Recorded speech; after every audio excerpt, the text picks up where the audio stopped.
Hello and welcome to Wide Angle. We were discussing we were actually thanking our stars. We all had our fingers crossed. Everything, as I said, all's well that ends well. And now let us reflect so that such an eventuality, if it arises again, we are there to cope with it. You were saying something, Atul, that there is a misunderstanding here of this of the respect in which I don't think we value the respect in which India is held in all of West Asia. True or false? I agree with you on that. You see, you have to see West Asia in its various segments. You have a different kind of a narrative going on in what you can say is the mainstream West Asia. If you look at places like Egypt or you look at Syria, etc., there it's a different dynamic. We haven't had a people going over there. The political aspect of India being non-aligned, etc., supporting Arab nationalism, those are things which count. And that continues to that. Then you come to the Gulf countries where there's a very strong economic relationship. That has been evolving very rapidly. The first thing which has happened is the initial phase when you had blue collar workers going is slowly mutating into something else. You have now Indians at all levels. If you go to a bank, for example, the number 2 position, if not number 1, would that be of an Indian. So it was 80-20 earlier, it's 60-40 now. So the profile of the Indian has been changing in the minds of the local population. That's number 1. Second thing is they're very pragmatic people and they see a future in their relationship with India, because after the 2008 crisis which has taken place in the West, they find that engagement with the East, which is both India and China, for example, is the future. And they are very, very aware of it. So there is an enormous amount of goodwill, not driven just because what we are, but also for very pragmatic and issues of economic interest and also geopolitical interest, because they are sensing a political vacuum over there in the future. It's not come right now. They are anticipating it, and they think Indians can be partners over there. And that brings me to another point of contingency planning. You see, if tomorrow, if we have to do evacuations, this is just 46 nurses, but you've got millions of people in the Gulf. How are you going to do it? You got to plan it, and you have to look for crisis prevention rather than firefighting, which we have done so adequately in this case. Now, that's where the conversation with these people have to become. If you have to send naval ships, where do we for evacuation? Which will be the ports, etc.? Where will the aircraft land? Can we do this kind of evacuation? First of all, that's itself a big question. But you got to start planning about it. Have you got your database about people? How many are there? Volumes, etc. But I think the political climate is set for advancing our relationship from pure economic to a strategic relationship with these countries. There's a possibility, there's a window of opportunity which has already emerged now. You were saying something? First of all, you've introduced a very interesting dimension to this entire debate, and the issue of Pakistan also, and how the influence of Pakistan perhaps has had an indirect influence on this entire situation. I take you back into the historicity of this entire thing. I go back to 1969, and I do remember that time how India as a nation was perhaps embarrassed at the OIC in Rabat. Right. Perhaps that one incident set back India's way of looking at West Asia, perhaps. You come to 1991 and the end of the Cold War, the breakup of the Soviet Union, and suddenly you find that the immense influence of the non-aligned movement, in which Egypt was a very important part of the entire thing with us, along with Yugoslavia, if you remember. Suddenly the influence of the NAM movement lifts. And you find now your relationship is more with Israel, balancing out the relationship with the rest of West Asia. All this has had an indirect influence on this. Lastly, of course, on the historical side, I may like to introduce the aspect of ideology.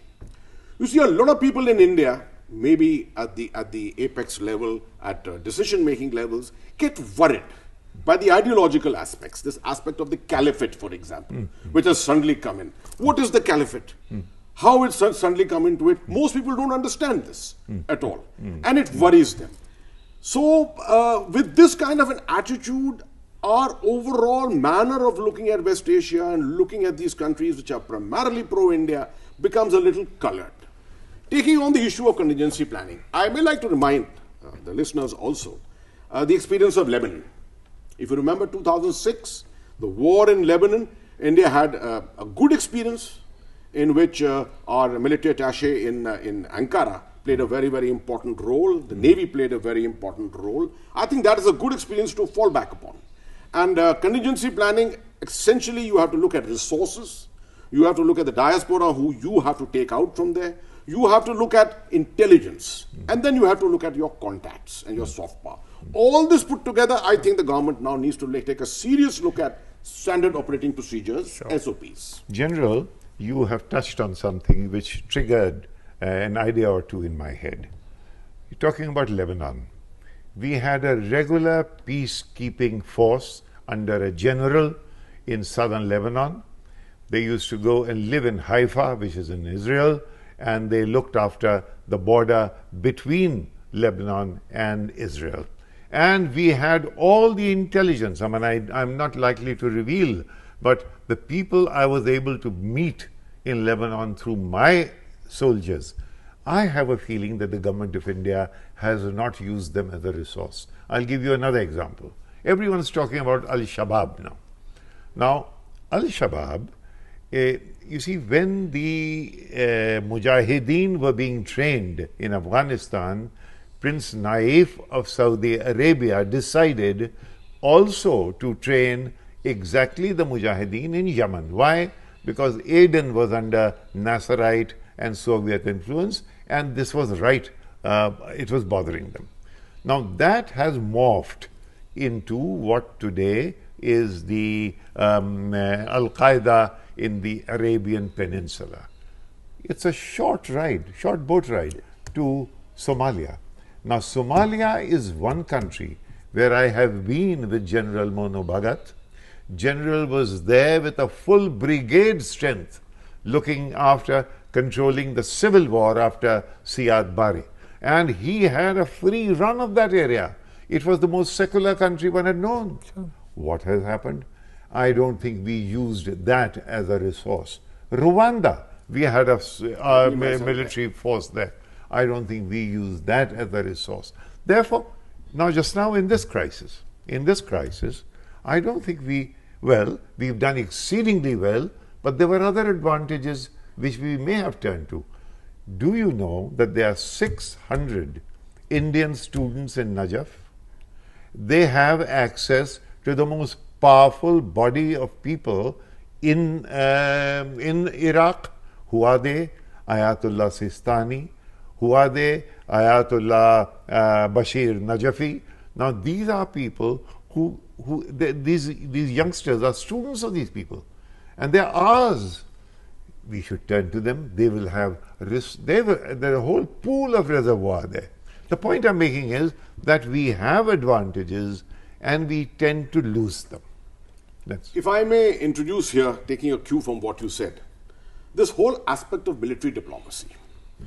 You know, our military is deployed in diverse areas of the world with the United Nations, and you brought out a fantastic example of Somalia itself, where Brigadier Mono Bhagat had a great amount of influence on that area. I hope you're aware that in Iraq we had a training team. Yes. For long, we had a training team, and during the period of President Saddam Hussein at that time, and perhaps many of them rose to be very senior officers and probably still have their contacts with people in Iraq. What I'm trying to get at is, in our context of diplomacy, I think we tend to relegate the entire aspect of military diplomacy. The fact that we have got training teams, the fact that we have got... You say we relegate means what? In the sense we don't actually exploit it. Yeah. We don't exploit it sufficiently. You send a training team, there are people who are there in these countries, they rise up to be senior officers simultaneously with officers of those armies who also rise up to be senior officers. We don't encourage contact. This kind of a contact must be maintained. The moment you come out of a foreign country, if you have been a military officer in a foreign country, you are not permitted to maintain any contact at all. The intelligence services demand that. I think we need to have a relook at all this entire aspect of military diplomacy. Completely agree on this one. Especially if you look at the complexion of the power structures in some of these countries, the military plays such an important and influential role. Yes, they are not like our military. They are people in power, and when they come for their courses, for example, senior officers come for, let's say, NDC courses, we lose this resource because after they go back, there is no continuity which is maintained with them. It happens. I think military is one area we need to look at very, very seriously, and a reversal of this policy of detaching military personnel from their counterparts, I think that is absolutely essential. How interesting, and we shall resume exactly there after a short break. A short break and we resume.